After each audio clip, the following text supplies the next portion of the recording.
All right, if I could have your attention, please. Thank you. Before I begin the lecture for today, and we're going to begin with a PowerPoint, I just want to make an announcement about the films. One of the things I've arranged for you, so this makes your task a little bit easier. You still have to write the paper, obviously, but you'll have a much easier access to the films now because there is a facility. Some of you might be familiar with it. It's called Video Furnace. And so if you go to the course website, and once you're logged in, on the left-hand side of the page, in the column, at the bottom of the column, you'll see a link called Video Furnace. And if you click on that link, all the 8 films that have been mentioned in the syllabus have been put there. So you can access these films throughout the course now, for the rest of the quarter. And you can access them from any computer on campus, and I think that you can even access them from your dorms, for those of you who might happen to be living in the dorms or in university housing on campus. If you are trying to access it from home, you need the VPN client network, and then you can do it through that, but usually it doesn't come out too good. There are very often problems. So if you really do want to access the films, I suggest you access them from campus, from any computer on campus. All right? And as I said, all the films, including my beautiful laundrette, I'm going to shut off the lights for just a moment so that we can have a better look at the images here. Okay.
Is it on now? Is it working? Yes. Yeah. All right. Good.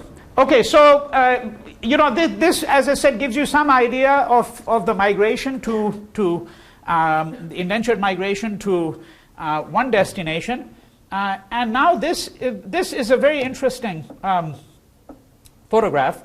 So this is the roster rolls that, and this picture is from Natal. So when the Indians arrived there, right, each person was assigned a number. And of course, by this point, photography, you know, has been invented, so you could actually have a photographic record. And one of the interesting things, by the way, is that this is generally how you would photograph criminals. You know? So if you look at photographs of people who are identified as criminals, you know, that's how you would do it. You know, and in fact, even mugshots even today are somewhat similar to what you're seeing over here. Right, so these people are coming obviously in large numbers, and each of them is assigned a number, and then they take a little photograph, right? And of course, there are other procedures involved as well, both you know, at the point of departure and at the point of arrival, and that might have to do, for example, that you might need a bill of clean health from the Surgeon General or somebody designated by the Surgeon General, and similarly, when you arrive, they want to ensure that you're free of disease. Right? So, you know, there are other things here that we're not looking at the moment, but this gives you an idea of how the colonial state, if I may use that phrase over here, how the colonial state began to regiment the system. All right? Not a very good photograph, but these are Indians at a sugar plantation in the 1890s in Trinidad.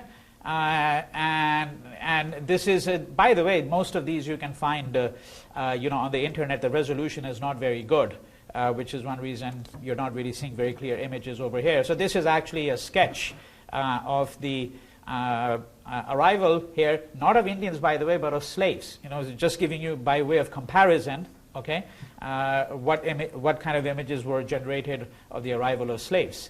And this is a sugar mill. This picture is roughly from around 1880, and you know, they gathered together about 30 or 40 people. There are a number of women there as well, particularly if you look at the left-hand side of the frame. There you see the women there, the men on the right-hand side of the frame.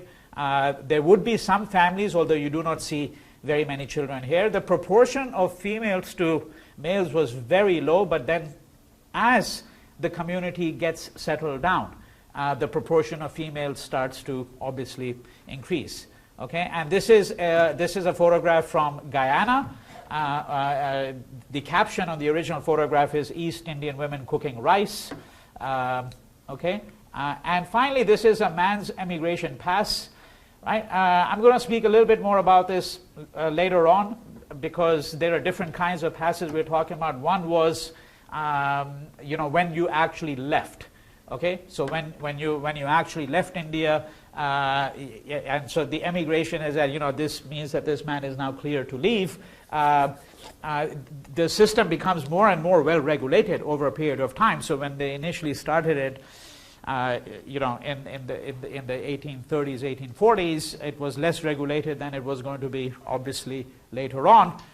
There is also a pass system, which is introduced, and this is internally within places such as Fiji and Mauritius, right? So that, for example, when your period of indenture is over, so let's say you have a 5-year period of indenture, then you become a free laborer, okay? Now, in places like Mauritius, they began to worry about these free laborers, okay? One of the reasons they're beginning to worry about it is they want to make sure that they can actually monitor their movements. All right. They also feel that if these people are not productively employed, they're going to turn to crime and vagrancy. Right. So they initiated this pass system, and in places like Fiji, it was actually quite draconian, because to go from one plantation even to another plantation, or to go from one village to another village, you might need a pass. And if you were caught without a pass, then they would inflict a penalty on you. Right? So something almost similar to what you find under apartheid, right? But again, some differences there. And then there are questions about how effectively it was enforced and so on. All right, but in any case, just to give you some sense, as I said, of this terrain that we're covering, any questions up till this point in time about anything that I've said? Okay, let me just shut this off for a second and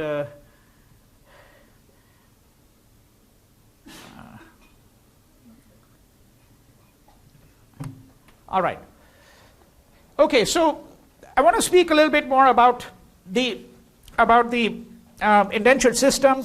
What were the circumstances under which, not the circumstances under which it took place, because that I've already discussed with you when I talked about the conditions in India, which were an incentive for people to migrate. And again, I want to remind you of the broad sweep of arguments that you encounter in this anthology, Coolitude, where you get a very good sense of what were some of the reasons why people might have left. What was the image of the coolie? Okay, what was the image of the coolie? And the word coolie, by the way, is a Tamil word, which means a hireling, a person who's available for hire. It becomes a highly pejorative word, and in fact, it's eventually in places like Fiji, they're going to try to ban its use about 1915. One problem is that even if you were an educated Indian, and a good example of that would obviously be Mohandas Gandhi, right? About whom I've spoken to you before in passing, and his name will keep on cropping up every now and then, partly because, of course, in some respects, he is a diasporic figure for a good 20 years before he returns to India. Now, even educated Indians such as Gandhi, who was a barrister, he's a lawyer, right? Even he is going to be often addressed initially as a coolie, right? Because the supposition was that if you were an Indian, you were a coolie, right? And I think the equivalent word for that, if you had to think of it, in the American context, would be to use the word nigger to describe a black, an African American, right? So it's a highly pejorative word, and that's essentially its history. But one of the things that, this is politically a very interesting book, because the book is called Coolitude, where it's trying to understand the worldview of these people and what were the kinds of representations used in the literature to describe these people. What is the character of the coolie? What is the nature of the coolie? Right? Is the coolie industrious or not? Right? Is he prone to a life of crime? Right? So these are some of the other kinds of questions that the two people who put together this anthology are really interested in. And one of the things that I think they're trying to point out is that very often we can have rather lofty ideas about a certain set of circumstances. Let me give you an illustration, okay? So, for example, if you look for a moment at the 1857 rebellion in India, right? So the 1857 rebellion has been something that has been discussed at very great length. There's a considerable literature on the 1857 rebellion because it's considered to be the gravest threat to British rule since the British established themselves in India. And there used to be nationalists who used to argue that this was, quote, the first war of Indian independence. Right? So they take these set of events which are taking place largely across North India. They view it as one collective whole and describe it as the first Indian war of independence against colonial rule. Right? Now, it may or may not be that, but what's interesting is that if you really start probing the literature, what you find is that some of the people who were involved in the rebellion were politically completely uninterested in the idea of independence. They didn't have the remotest idea that there is something called freedom or independence. But they're using the events as an occasion to settle personal histories. So you're a landless laborer. You have a grudge against the landlord who's been mistreating you. Now, when the rebellion takes place, it creates a certain amount of chaos. Under cover of this chaos, you go on a personal vendetta, or you settle a personal grudge against somebody. Now, that's not what you would describe as a political event. Okay? And similarly, when you look at migration, okay, so, for example, I might give you a grand narrative. And the grand narrative might be that, well, the reason why these migrants left is because conditions in India were really dire. Right? I mean, there was famine, there was drought, there was a history of peasant unrest, agrarian distress, and all of this may very well be true. That's, if I may put it this way, the grand narrative. But frankly, one of the things that you find out is that sometimes people left simply because they wanted to escape their family. You've gotten into a marriage that you don't like, right? Well, the easiest thing to do, if I may put it this way, is, get on a ship and go to Mauritius. Okay? Right? And there are these kinds of narratives that you find in this account, in this book. That they give you some sense of what were some of the reasons why people, in fact, actually, migrated. Right? So, for example, page 24, just to give you a little illustration of that. All right, so at the bottom of that page, Nagamatu Patiachi's stated reason for emigrating was almost banal. About 11 years ago, a quarrel ensued between myself and my father. Displeased with my father, I thought of going to the Mauritius. Hey, that's interesting, right? I mean, and then of course you have to say, well, how did this guy actually hear of Mauritius? So this is where the oral historian you'd have to read the whole oral history on which they've actually based this narrative, or if it's a written narrative, right? Because that sounds like an extreme remedy. I had a little tiff with my father, he's a little oppressive, so I decided I'm just going to flee the country altogether, right? And go to this little island called Mauritius, right, in the Indian Ocean, right? And accordingly went to the bazaar street of my village, right? So he's thinking of going to Mauritius, but his only way to get to Mauritius, it looks very innocuous, but this is where you're going to have to do the interpretive work. Look at the sequence of events, right? I had a fight with my father, and therefore, I decided to go to Mauritius. Okay? The therefore here is a little tricky, and then you might say, well, why Mauritius? Why not Trinidad, or Guyana, or Suriname, or wherever else? And then, I went to the bazaar street of my village. Why did he go to the bazaar street if he wanted to go to Mauritius? Why did he go to the bazaar street? Yeah. Probably the recruiters were there. Exactly. It's a common ground. It's a public space. The recruiter's not going to come to his little home, his little thatched hut, right? The recruiter is going to go, right, to some place that is a public space. And there's no more space that is more public, really, in this context than the bazaar or the market. Little footnote, bazaar and markets can be very different things.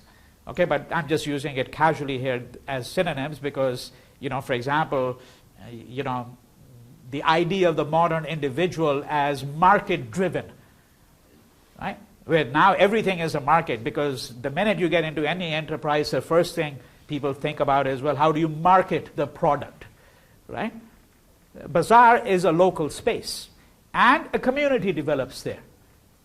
Right? So this is one reason why he would go to the bazaar space. So in fact, I think that probably the sequence of events is he goes to the bazaar space.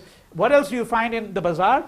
None of this is an aside. This is all very central to understand some of the psychological processes and social and cultural processes involved in migration. What is one of the things that you're going to find in the bazaar? Rumors, gossip. People exchange stories. That's how you are likely to have heard of a place called Mauritius, right? If you're coming from a very small village somewhere in that eastern, right, UP in the United Provinces or Bihar, right? And of course that would not be the only place. One of the places where the recruiters would go would be pilgrimage sites, because again, density of people, that's very important. I think that when we start to look at the history of this indentured migration and how people were recruited deceived, kidnapped. All of these stories are given in just those 40, 45 pages that you're reading, right? A number of people talk about how they were deceived into going. They were deceived into thinking that they were going to get a salary of £5 per annum, but in fact they only ended up getting £2, right? They thought they were going to go, as I mentioned in the concluding part of my lecture, thought they were going to go to Calcutta. They ended up on a ship going to Trinidad, right? We don't have to revisit any of these stories. What is important to revisit is an understanding of exactly how this process is taking place. So where are the recruiters going? One of the places they're going is where you're going to find a density of people, right? That's pilgrimage sites. Now, it's also important because people who are willing to undertake fairly long pilgrimages, therefore are already displaying a kind of mobility, right, which makes them more attractive as possible migrants for a migration which may be a much longer migration, both in terms of the space that you would travel and the intensity of that travel and the duration of that period of migration, right? Because, unlike, let's say, a seasonal job. So most of these people who are going to be migrant laborers, right, within India, you go to places where they're seasonal jobs, right? So you know that the crop is going to be harvested at this time of the year, so you go and work there. As a seasonal agricultural laborer, let's say if you were not an agricultural laborer by profession, right? That's called seasonal labor, right? But here we're talking about something more than that, because you're talking about somebody who is going to go on a ship and then is gone for 5 years and possibly gone for the rest of his life. And one thing that the literature does not really talk about at all, this book at least gives you a slight hint of that. Right? And I want to mention that immediately because there's very, very little that has been written on that. And that is, the bulk of the scholarly focus is on those who left. What about members of their family who were left behind? What are their histories? And you might say, well, that's not part of the history of the diaspora. We're only interested in those who left, right?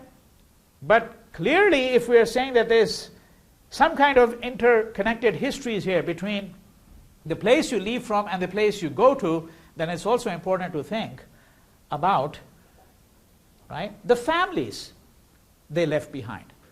What were their histories? What did they imagine the diaspora to be, the destination to be? Right, so some other considerations that I'm now adding to this picture. And page 35, there is a little illustration of that, right? So this is what the trauma of relatives left behind is articulated in the following letter received by Jaipal Chamar in Jamaica from his son in India. And I quote, "Whenever your letter comes, I wish I had wings and could fly away to see you. Your destitute sister has no one and I am looking after her. She has gone blind, crying for you. She now lives only with the hope of seeing her brother's face. And my mother, after receiving your first letter, cried for 10 days and died." This sounds like, by the way, one of these melodramatic Hindi films, for those of you who have seen Hindi films, there are hundreds of these, the mother, mera beta chala gaya, my son has gone, my life is finished, etc., right? Very much that kind of scene over here, right? But it's a critical part of that history. And I'm just simply pointing to the fact that there is very little that has actually been written on the families of the people who left. They only enter into the picture when you start looking at the returnees. So you get a better sense of their histories when you start looking at some of these immigrants or migrants who went and then returned. Right? And bear in mind again something that I said in the last class and now need to reiterate, because now you've seen the map there, you have a better sense of some of the distances involved. Of course, what you did not see here, I'll show it to you in a different slide later on, is the Caribbean, because what you saw were slides really of the Indian Ocean trading system. So you haven't seen what was the length of the passage from India to the British Caribbean. which would have been at least 3 months and very often 6 months. Because to Fiji, the length of the passage was roughly 3 months to 3 months, 15 days. Okay, approximately, somewhere in between that period of time, right? And Fiji is going to be closer, than portions of the British Caribbean. Okay, all right. So these are some of the very broad considerations. Now I want to look at a few passages in some more detail about a number of other things, right? So remember that, yes. I don't understand. If these migrants came from so many different places, different languages, how did they communicate? Well, that's an issue. That's an issue, but you have to keep in mind, number one, the phenomenon of chain migration. Okay? So you may have people who are speaking Tamil and Bhojpuri, okay, ending up at the same place. It's not, likely that you're going to get that kind of mixing. So I don't know if you remember that in my last lecture I gave the illustration of Mohandas Gandhi in South Africa, when I said that one of the first problems he encounters, which he talks about in Satyagraha in South Africa, is that when he decided that he was going to organize the Indian community, right? The first problem he ran into was that there were people there who were Gujaratis, and then there were people there who were Hindi speakers and Bhojpuri speakers, and people who were Tamil speakers and Telugu speakers, okay, and Malayalam speakers, right? And so the question there was, well, how were you going to try to forge together some kind of common Indian identity? All right? So the question that you're asking is is certainly a legitimate question, an important question. But if you look at Trinidad, for example, you find that it was largely Bhojpuri / Hindi speakers, okay, in one area. Now there are other pockets where you may find speakers of another Indian language, right? As the Caribbean, in that sense, the problem is less acute than it is in South Africa, because in South Africa, the migrants did come from different places. And so, of course, what this also means is that there was a sub-Indian identity, right? So that the Indians were not very likely to think of themselves always as Indians. And in fact, that's a question that is to be kept in mind all the time. Did most of these people even think of themselves, frankly, as Indians? Right? Or did they only think of themselves as Gujaratis, and perhaps not even as Gujaratis or people from Bihar, but really thought of themselves as with respect to their own caste? What caste did they come from? Okay? Or what subcaste did they come from? And then how did they persist with their patterns of living when they had gone overseas? Right? So the question arises, but by and large you see that there's a certain kind of distribution, okay, of these linguistic groups in certain ways which facilitates communication, at least between members of the group.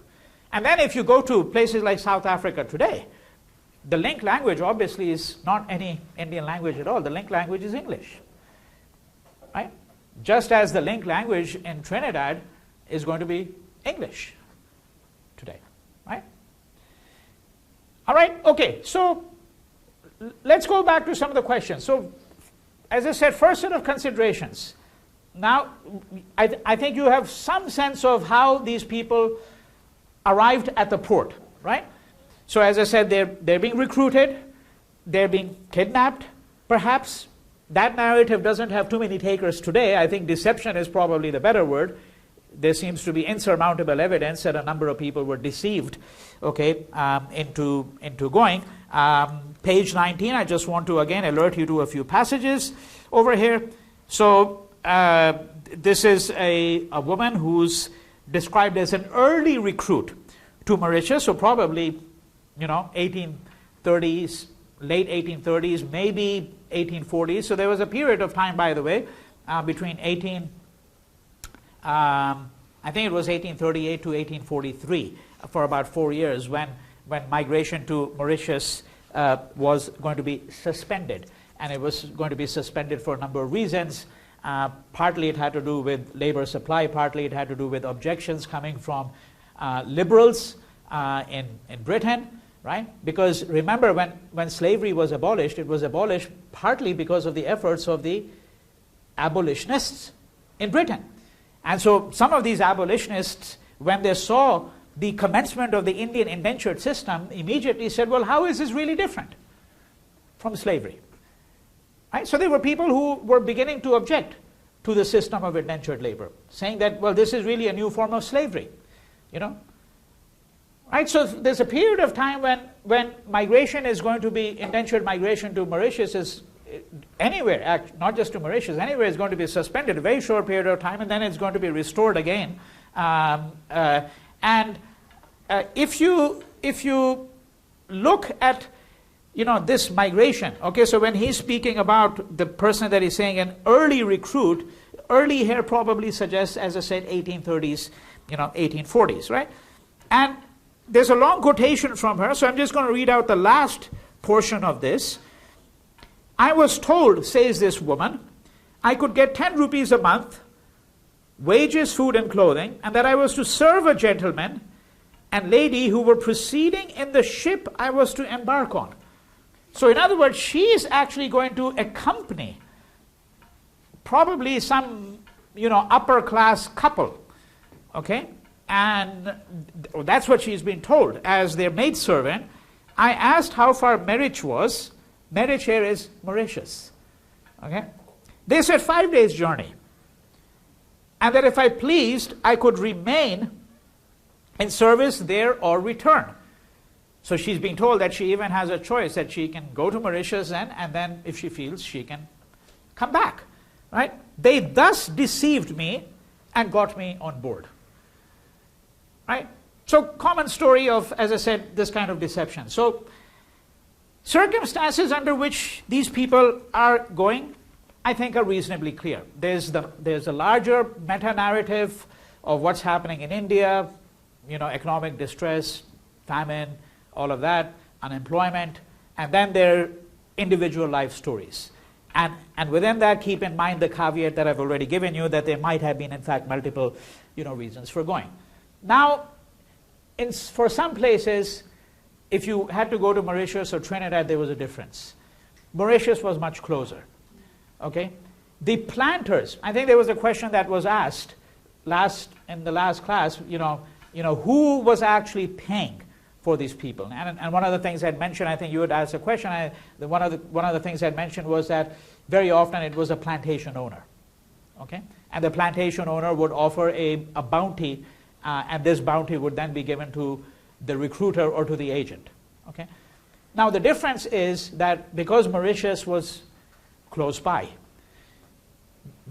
the number of returnees is going to be greater. So people who go to Mauritius, a substantial number of them are eventually going to go back to India as well. Okay? The plantation owners in Mauritius had a much greater hand, okay, in determining the flow of labor. In Trinidad, the government is going to have a larger role to play. Distance, in part, determines that. Because the idea is, putting it very simply, is that if you're going to Mauritius, something goes wrong, so to speak, the likelihood that you can return is greater than if you have gone to the British Caribbean. Once you've really gone to the British Caribbean, the likelihood that you're going to return is diminished. And I think psychologically everybody knew that. I think the plantation owners knew that. I think the migrants or indentured laborers knew that.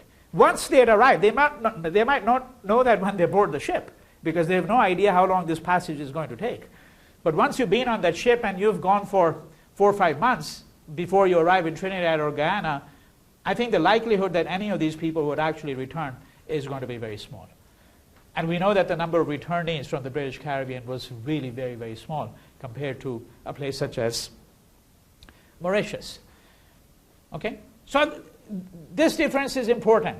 Now, what's also important as a consequence of this is that the Surgeon General, okay, so the Surgeon General is the person who is charged with ensuring that these migrants fit the medical conditions that they have imposed. And very briefly, that means that you have a relatively clean bill of health. Right? Relatively clean bill of health. Something, by the way, that happens in the US too. Right? I mean, if you read narratives of people arriving in Ellis Island, right? In Ellis Island, East Coast, right? One of the major entry points. Right? So, you'll see there's a cursory inspection done. But again, it's very cursory. Now, obviously, as time passes on, it's going to get much more regulated. Right? So Mexicans crossing border, notorious stories, by the way, of that. I mean, I don't know anybody's ever read, so delousing that would take place. I mean, they would actually use, because the idea was these people are filthy and dirty. This was the stereotype, And so they would actually use these chemicals to delouse these Mexicans at the border, Okay? So this is the role here, in brief, of the Surgeon General. It's to ensure that the person has a clean bill of health. And again, if you're going to Trinidad, or Guyana, or Suriname, Jamaica, Barbados, any of these places, right? The Surgeon General was likely to enforce higher standards than if you were going to Malaysia, right? Or to Mauritius.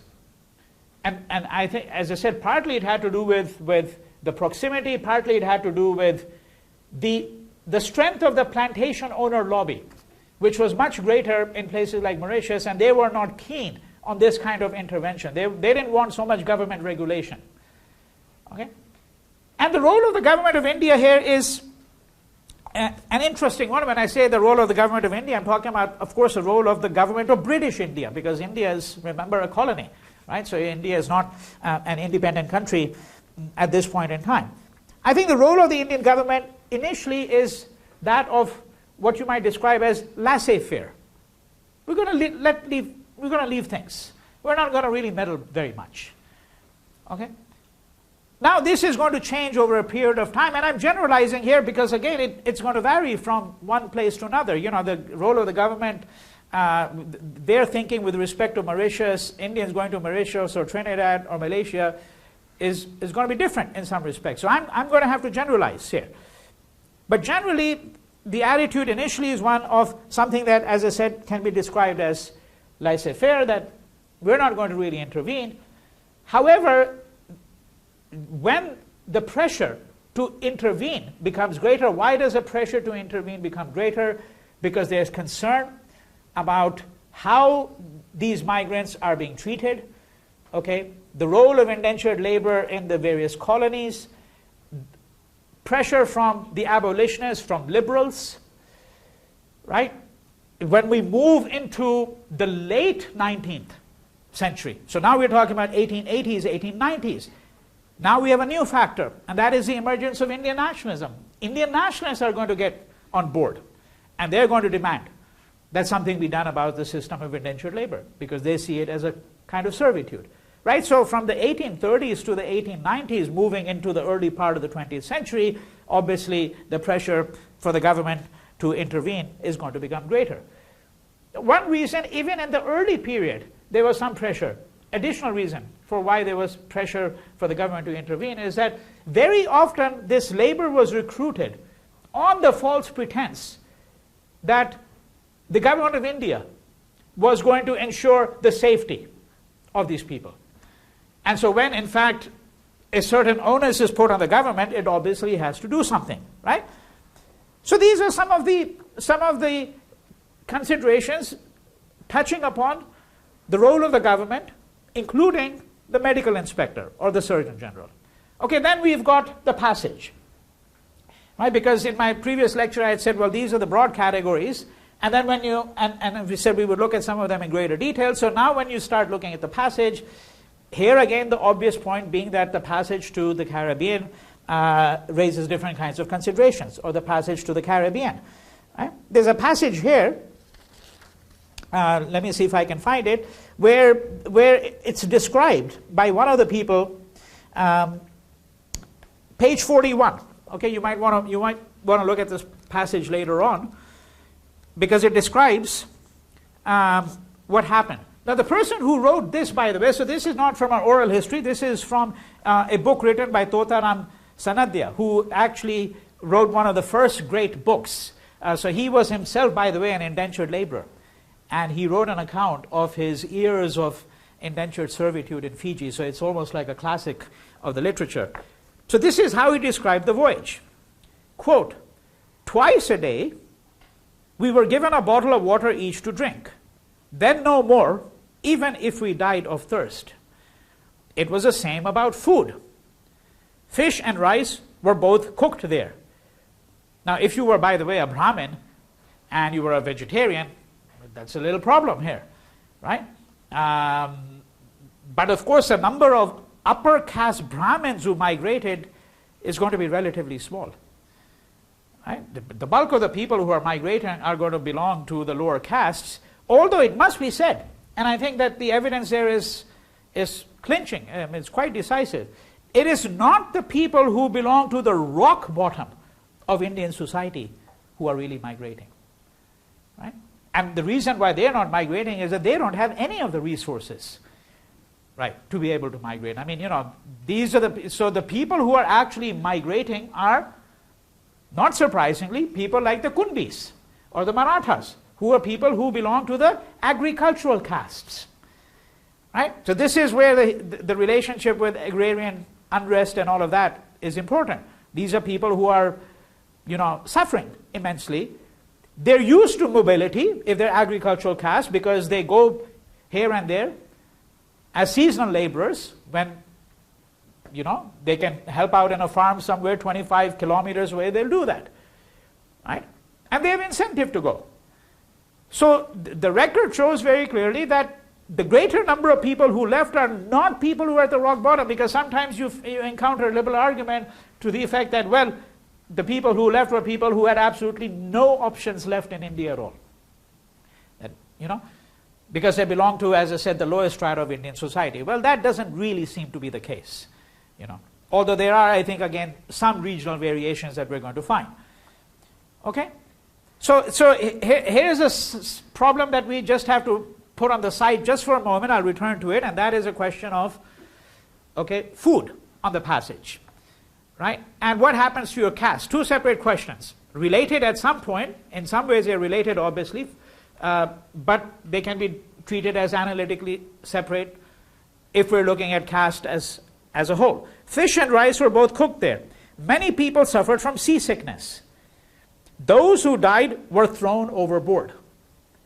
You just toss the body, right? Just as they did, by the way, with Osama bin Laden, right? You shoot him and then you just throw the body there. Interesting, right? Somehow the ocean, is going to take up all the evidence, as it were, right? After 3 months and 12 days, we reach Fiji. So he gives you a precise amount of time. So if you can imagine, if it takes 3 months and 12 days to reach Fiji, to reach the British Caribbean would have taken longer, right? Because you know where Fiji is, right? It's,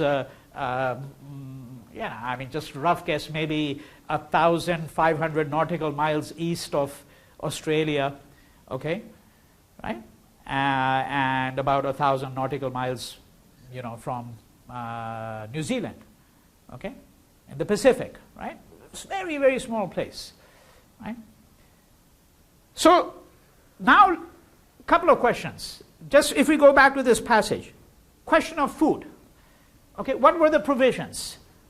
We're not going to get into it in detail. What we are interested in is, how do you segregate the castes? If you've got all these migrants, okay, the bulk of them might be coming from these agricultural castes, but there are going to be people who are not. There are people who are coming from even castes that are lower, and there are going to be people who are coming from the upper castes, right? I mean, the Brahmins were never more than 10%.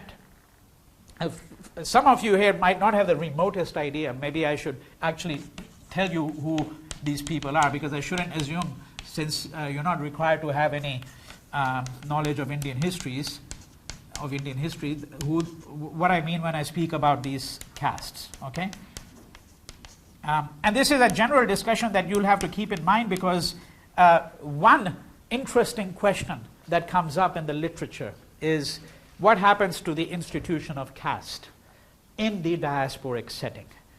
Okay? I mean, some scholars who have argued is that it more or less disappears. I remember when I went to Trinidad, in 1995 and asked some Indians who had been there for, at this point, let's say four and a half generations, and had never gone back. Nobody in their family had ever gone back to India. Okay, so I asked them, "What caste are you from?" And they said, "We don't have the slightest idea. We don't have the slightest idea." And the argument that was always given to me, I encountered exactly the same argument, by the way, in Guyana, in Suriname, okay, was that caste never really mattered. Right? And that raises a very important question, which I'm just going to mention to you, so you can think about it. And that question is that it has been argued that caste has an intrinsic relationship to Hinduism. Now, these people would argue, the same people who argue that caste never really mattered, but all of them claim to be Hindus. Okay? All of them claim to be Hindus. Here I'm speaking only obviously of those who are Hindus, not those who are Muslims. But and again, the majority of the migrants were Hindus. Right? So if you speak to them, they'll say that caste disappeared. In fact, they'd argue that this was one of the advantages retrospectively of having migrated. That they may not have thought of this, that their forefathers probably didn't think that, hey, we're leaving India because we want to escape the oppression of caste. Although that may have been a factor for some people who were coming from the lowest stratas of Indian society. I'm not certain of that. I'm not certain how many would have thought of themselves as freeing themselves from the oppression of caste. But in any case, 4 generations later, if you spoke to these people, they would say, we don't have caste. We don't believe in caste. Caste does not matter in the diasporic setting. Okay? And there seems to be some evidence for this in some kinds of practices. Okay? On the other hand, what's interesting is that, as I said, they all claim to be Hindus, and in fact quite devout Hindus. And if the argument that if you're a Hindu, you also have a caste is important, right? Certainly these people would not go along with that, because they say that, we are comfortable being Hindus, but we don't believe in the institution or practice of caste. And I remember, for example, in Fiji, when I was there in 1998. In Fiji, you go to a Hindu temple and you see Brahmins actually engaging in the slaughter of a goat, for example. Okay? And so there's this rite that in this particular temple where, then the Brahmin drinks the goat's blood. Okay? Now this would be very, very uncommon, almost unheard of, in most orthodox Hindu settings back in India itself, although in India itself there is actually quite immense variation. Right?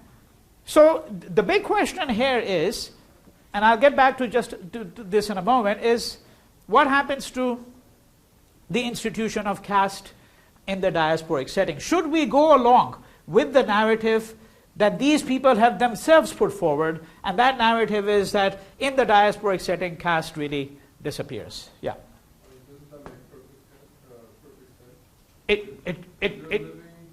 You're living in societies that are yeah. not oriented to caste. Concept of reincarnation and caste. Yeah.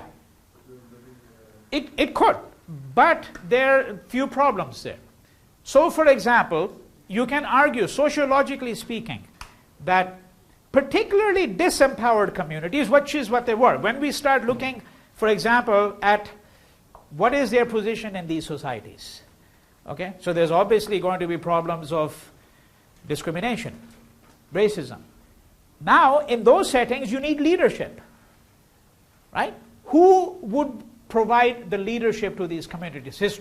Traditionally, the leadership would come from the Brahmins and the other upper castes.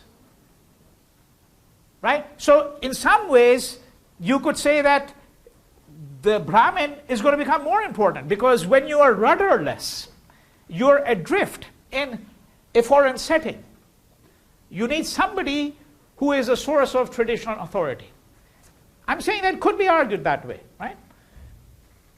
Clearly, the argument that you're giving is an argument that has much merit, and I would go along with it. But I'm just saying that we could argue the opposite as well. We could also argue, to give you another argument, which would be contra what you have suggested, and that argument would be that in this diasporic setting, one of the few marks of identity is going to be religion.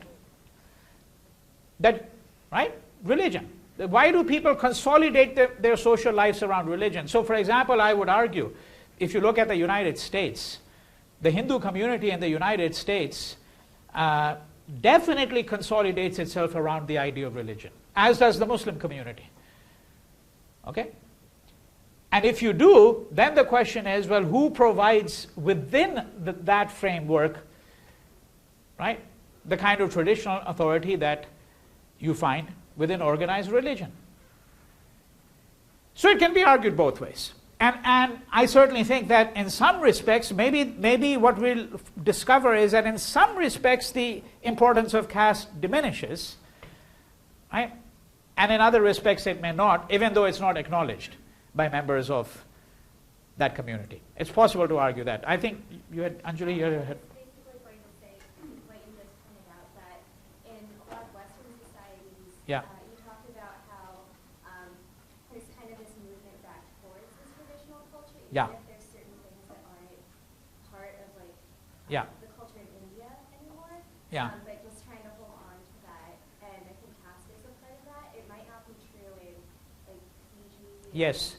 Sudan, Yeah. places like that, but I feel like in the Western societies, traditionally, and like the more as you go down in the generations, there is that movement back towards tradition. Yes. In fact, what we would call the reification of tradition. That this, if you, I don't, frankly, I haven't seen this magazine now for the last 2-3 years, partly because I've been living back in India for a good part of the last 4 or 5 years. But there used to be a journal, I'm reasonably certain it still comes out, called India West. Okay, and you could pick it up at the local Indian grocery stores. And one of the things that always amazed me over the last 10-15 years reading India West was that there were pages which would describe all kinds of rituals and pujas. So for those of you who don't know, puja is a Hindu devotional worship. Okay, puja can be performed at home as well. It can be performed at a temple. So when it's performed at a temple, you pay the Brahmin, to perform a puja. You have the puja performed because it's auspicious, for some auspicious reason, as maybe your daughter or son, has been admitted at Harvard, or you want them admitted to Harvard, and you perform a puja, or for marriage, or whatever the case might be.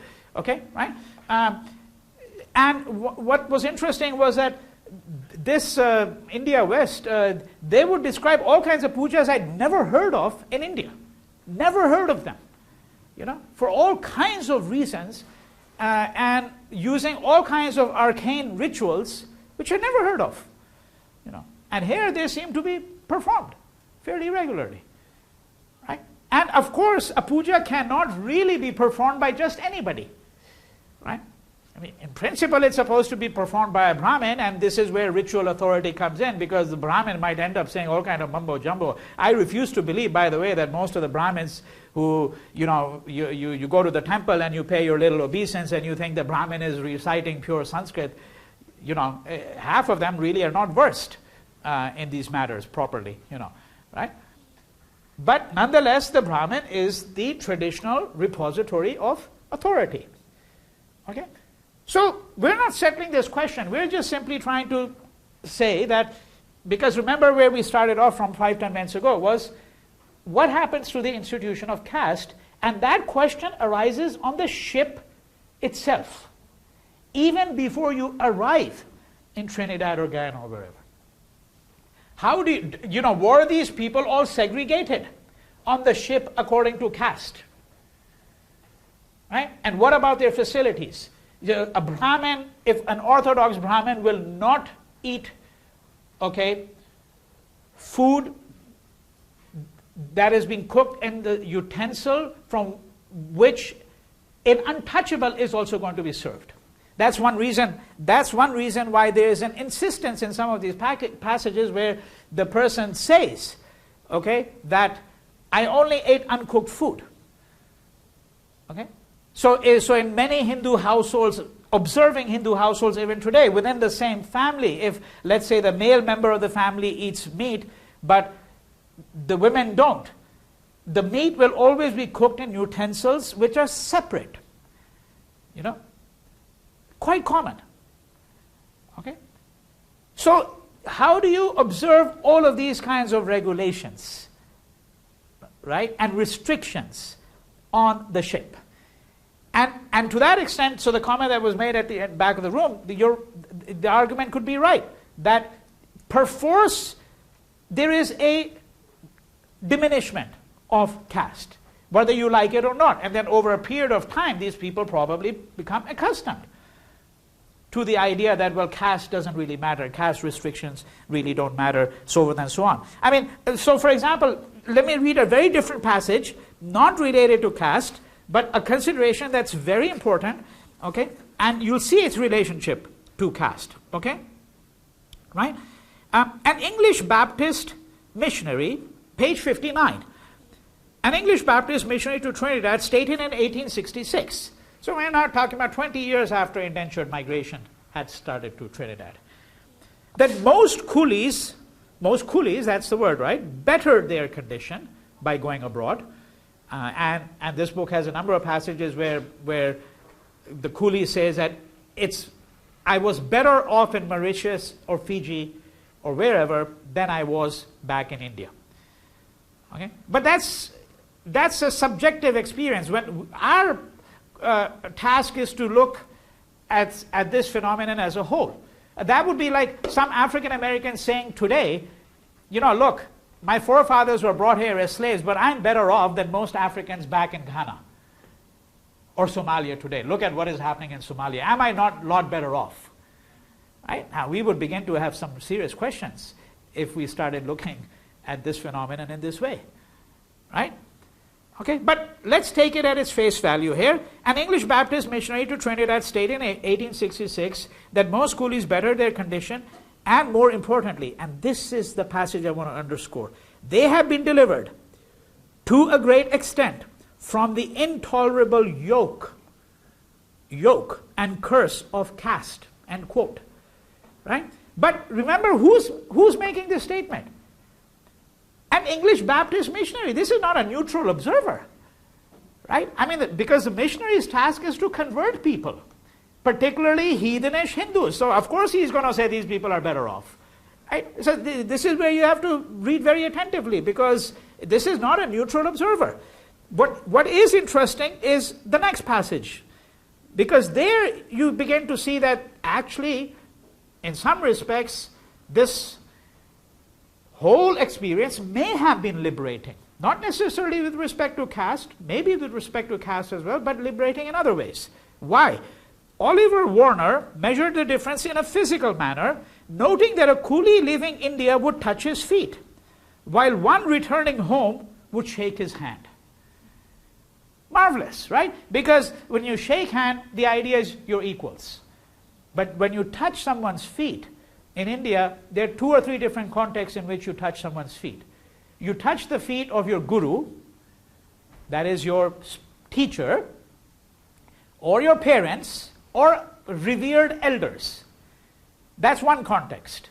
The other context in which you touch the feet of somebody is somebody who's touching, who's a low-class person, you know, not well off, all of that, and, you know, this person works for somebody, and this person's gone abroad for a week and comes back, and then, you know, he'll touch his master's feet.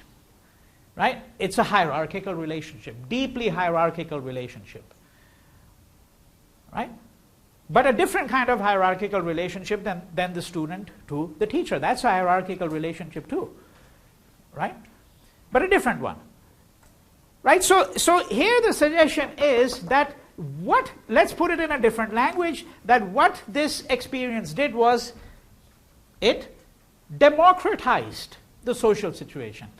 It introduced an element of, let me use the word democracy. in some ways, right? A person has some democratic sentiments, which he never had when he was in India, because all he knew in India was a deeply hierarchical relationship between himself and his superiors.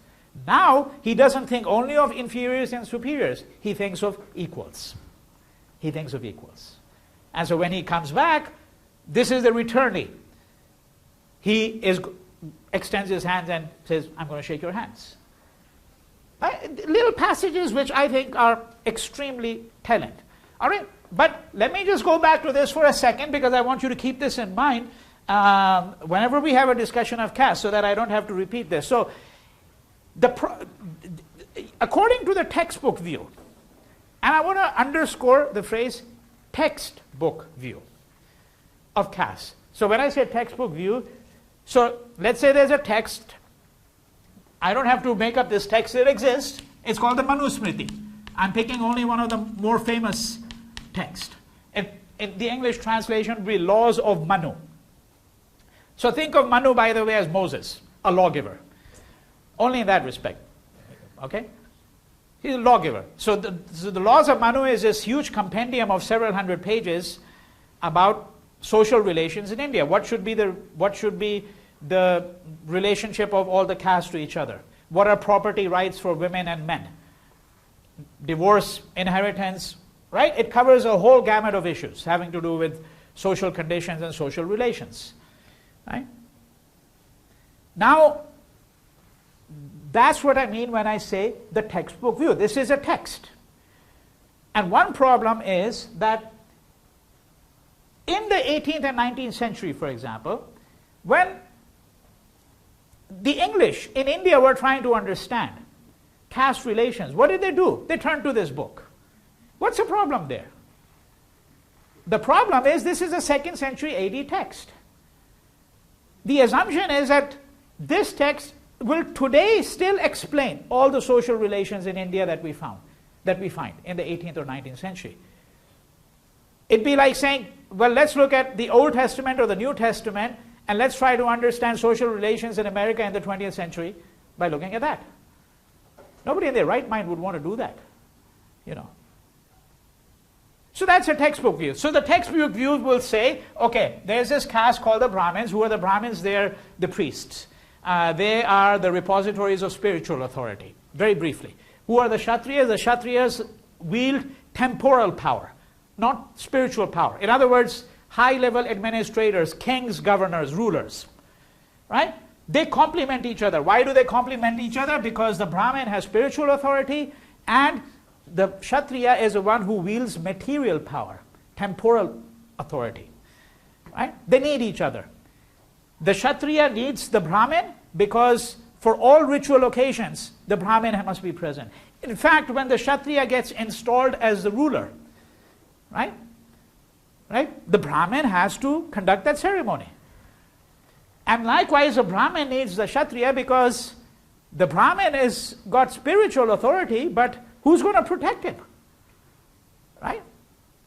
Who's going to give him the money for living reasonably well, for his wherewithal? Right? So these are the two of the upper caste who complement each other. Then you have, and of course, as you go up the pyramid, right? So the Brahmins at the top, and as in a pyramid, the Brahmins are going to be numerically small in number. Right? The bulk of the people are going to be down here. This is why it's a pyramid. Right? And so the Vaishyas are your third. Sometimes these are called the twice-born caste. Let's just forget, in case you ever see that phrase, this is what it's referring to, your top three castes. I don't want to get into a very detailed description of the caste system. But then you've got the Vaishyas, who can be described as the middling castes. Okay, they're in the middle. And they're the ones who are going to be shopkeepers, traders, entrepreneurs, all of these kinds of things. And then you've got the Shudras. And Shudras are the people who are at the bottom of Indian society, right? So they are the ones who do the job that nobody else wants to do. And there is a conventional account which is that a fifth caste develops, called the untouchables. The other word that is used is Dalits. Again, there's a considerable literature about exactly, whether we should think of them as the fifth caste. Are they really a branch of the Shudras? But they're the ones who, as I said, belong to the lower strata of Indian society. And now Manu says in the Manu Smriti that there are strict rules that govern the relationship of these castes to each other. And one of the ways in which you determine these relations is you look at, for example, such things as pollution and contamination. The Brahmins can get contaminated by the Shudras. And in fact, Manu has this notorious passage. And that notorious passage, and some of the other Smritis, some of the other law books has this passage too, that even the shadow of a Shudra, if it falls on a Brahmin, will pollute him. Then the Brahmin has to go and purify himself. Okay? And there are various ways in which you can purify yourself, beginning with a bath, Okay? So forth and so on. Right? So now the question is going to be, I'm going to stop over here, but the question is going to be that what happens to the institution of caste beginning on the passage and then obviously in the place where these people are going to settle down. So we're going to continue with a little bit more about, because so far we haven't even really discussed the indentured laborers, right, and their society in places such as Trinidad and so on. All right, in the next class.